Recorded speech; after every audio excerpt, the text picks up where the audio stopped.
I'm going to say this is officially starting season 2. I've been out here on the ranch for over a year now. My marker, so to speak, I started the job in El Paso on the 1st of May last year. This is now May 2018. So I've been out here officially over a year because I actually got the bus out here end of March, beginning of April. I don't even remember anymore. I got it wrote down somewhere, it doesn't really matter. But for my own amusement, I kind of walk around and get these little benchmarks every now and then just to say, oh wow, that's been there that long, or I remember when I did that, or wow, whatever, just kind of reminders. So I could probably link, I probably won't, but I could link to some of the earlier videos. Some of the videos aren't really in order right now. I started making a playlist and that got kind of messed up. So it's hard to say go back and watch from the beginning. But for instance, this little road here, I made with a shovel and an axe, and I cleared out some of the bushes. Where the road is, I kind of walked it through a couple times and said, okay, there's enough room to get the bus between this big bush and this big bush if I run over this little bush in the middle. When I brought the bus in here, there was nothing. There was no road, there was no clearing. There was just kind of a gap between the trees, which to me now seems hilarious that I just drove the bus right in here. Because I'm used to seeing this little track. This wasn't a track when I came here. This was nothing. This was just literally a gap between the bushes. And some of these are, obviously pretty big. So I had walked around, I spent a couple days trying to find where I thought where home would be. All right. So, and looking at this now from this point of view, this isn't a straight line. This is quite a crooked line. And I was looking, I didn't want to have a straight line to where the bus was. I wanted it to be just enough weird that if somebody was driving past there's an access road just on the other side of these bushes. I'm not going to walk all the way down there, but if somebody drove past on the access road and saw the bus, they maybe wouldn't see the track right away, because from the road you don't see a straight track coming in. So I haven't had a whole lot of other people coming in here. The access road itself isn't mine. That's common property or whatever for other people who buy land. There's only been one other person who's drove on that a few times, and I think they're working on another way because they're part of my neighbors on that side. There's a house over that way, half a mile away, something like that. Another school bus, actually. All right, so now we'll look right into the sun for a minute, but it's getting towards evening. Beautiful day. I've been out most of the afternoon in just a pair of shorts, cutoffs, no shirt, doing some work. But yeah, so beginning of May, look at how bright green some of these things are. When I left Austin, my biggest reason for leaving Austin was humidity and allergies. Last year I didn't notice much. This year I had about 2 weeks where I was definitely reacting to probably something like this that's in, just blowing pollen everywhere. But I'm feeling better already, so either I've adapted to it or there's 1 or 2 bushes that were throwing pollen and now they're done. So that's, yay. If I have problems later in the year, I might look at doing, allergy meds or something like that. But I'm just constantly amazed since I've been out here, really, how much greenery there is in the desert. I mean, it's all sand and dust and wind, and yet you get stuff like this just growing, Now that's not going to last forever, but You know, in fact, a lot of the year when you look at it, it looks more like this. You know, and there's a few bushes that I thought, well, maybe I'll dig that out. It looks dead, and then now it just pops into life again. So enjoy it while it lasts, right? So when I first brought the bus out, I was parked over here. And that was there for, I don't know, a few months. I don't even remember. I have to look it up now. Time it's hard to keep track of time out here because so much of the year is nice. I know I don't have 4 months of winter to remind me, you know, it's snow time or something like that. But yeah, this is basically where the bus used to be. When I first walked the property, I noticed this area. There was kind of a tree line there, like that. And then this was kind of an open area. And I wanted to have less vegetation right around the bus, just so I could see what I was stepping on. So if I walked out of the bus, I didn't have to look into the bush to see what I was, you know, about to walk on. Just better that way. So I saw, okay, this is, you know, a nice, relatively clear area, and most of this was fairly clear. So I put the bus here, and then the monsoon season came, which explains all of those trees that are nice and lush, and this whole tree line that goes kind of around me, that's a creek bed. So the first few times it rained, I had massive water just covering this area. I mean, you could see the bushes. I mean, it wasn't like, you know, really deep, but from the bus, it looked like a lake going past me. There was several inches of water flowing fast through here. And I'm like, okay, great. Because I had already marked off an area, probably in here somewhere now, where I had dug holes in the corners of where I was going to build my first little house. That would have been underwater, or at least, you know, a wet floor. I mean, it wouldn't have been underwater, but up until then, I had no idea how much rain to expect out here. I see sand, I see desert, I see sagebrush and mesquite and cactuses. I don't think rain, right?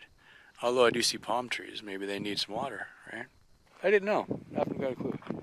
So after seeing that for a while and changing my attitude a little bit, I moved the bus over here. And every time I saw the rain, I never saw water on the ground up here, not flowing. I mean, obviously the water hits the ground. So this is pretty much the new spot for the bus. Probably will always be here. I built a couple windbreaks. These were mostly just a test. Wood, OSB, and a few studs stand up to the wind, or would it just snap it off? This one has done really well. Okay, so that's where we are now. I've talked in the past about domes. I still like the idea of domes. If I ever get around to building them, they'll be over here. Current project, and this is going fairly well lately. I started hauling water in this 200-gallon tank that I put in the back of the truck. So I can get 200 gallons in there. Water is pretty heavy. It's only a half-ton truck, so that way it doesn't overload the truck. I can haul 200 gallons pretty well. I've done that a few times. I've got this green hose here. It's a 2-inch hose. The truck tank fitting and also the place I go for water has 2-inch fittings. And I can load this tank several minutes. It's very quick. The project I'm working on now, I'm putting together a water manifold system, also with a 2-inch fitting. And this I can just run the green hose to the truck, right to the fitting, unload the tank. That's kind of phase one.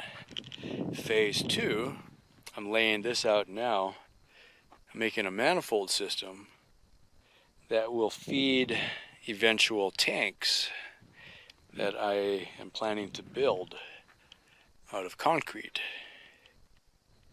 Stay tuned for that. So that's what this is. I'm also looking at possibly buying at least one IBC tank. I think they're 300 gallons, something like that. It's about $1 a gallon is how I figured it out. So it's about 300 gallons for $300. I'm going to get one of those probably just so I have something fairly quickly. So I can bring water, unload it from the truck. I don't want to have the full tank sitting in the truck because then I can't drive the truck and I can't haul anything else. So drop the IBC somewhere on the manifold here so that I can unload it into the IBC. From there it'll feed the manifold. Next project after I finish the manifold and get one tank in place. This was my outdoor shower. I'm going to pull that out and build a little 6 foot or 8 foot wide shed. Probably 8 feet long. I think my last guess was 6 feet by 8 feet. Basically clear this area out, put the shed right next to the bus. That will be for the washer and dryer, which is underneath the tarp here. Even with the tarp, it gets a lot of sand in it, in the wind, which comes regularly. So, but I'm thinking little shed, washer and dryer over there. I'm going to plumb it. I've got PEX pipe and fittings and pliers and band clamps. I'm going to have a shower, a sink, washer and dryer, possibly a little bit of storage, but not too much. That'll all fit within that 6 foot by 8 foot. That'll be kind of my utility room / outdoor shower. Well, indoor shower, not outdoor shower, because it'll have a roof and walls now. It'll be fine living. So the water from that will come off of the manifold, which will come from the tanks. As an interim, I'm using trash cans to hold water. I'm also running the washing machine from, there's 2 trash cans over there right next to the bicycle, kind of in the shadow. That's running the washing machine for now. I've got a 12 volt RV style pressure pump that works pretty well to run the washing machine. Generator, easily you can run the washer and dryer. That's a 9,000 watt generator, but it's overkill for that really. I wired it up with twist lock connectors so that I can run the dryer at 220 off of the generator. Works just fine. It works really well. Solar panels are, well, everything is new this last year because there was nothing here a year before that. Harbor Freight, that's 3 kits, 100 watts each, so about 300 watts total. I'm feeding into 4 deep cycle batteries. It's working well. It's obviously not too much power, but what I like about it is they're relatively cheap and they're easy to get. So if I ever have a problem or if I want to upgrade, I'll just go buy more kits. Pretty simple. So it's been working well. I don't have a lot of needs right now for power, and that's kind of the thing. If you downscale how much you need first and then add panels, you can do okay. If you walk out here and say, okay, I need 4,000 watts, well, it's going to cost you more money. This charges the battery. If I use my laptop a couple hours a day, I've gone weeks without needing the generator until I started doing laundry out here. Now when I do laundry, I can throw the charger on and top off the battery bank. It's working well. A couple times it's been really cloudy or we had the dust storm. I didn't get a lot of solar for 2 or 3 days in a row, so then I started the generator and topped off the batteries again. A couple days later, the sun came back out, and we're good. When I first came out here, I had no solar and a little generator, and I ran it 2 or 3 hours every day just to top off the batteries I had.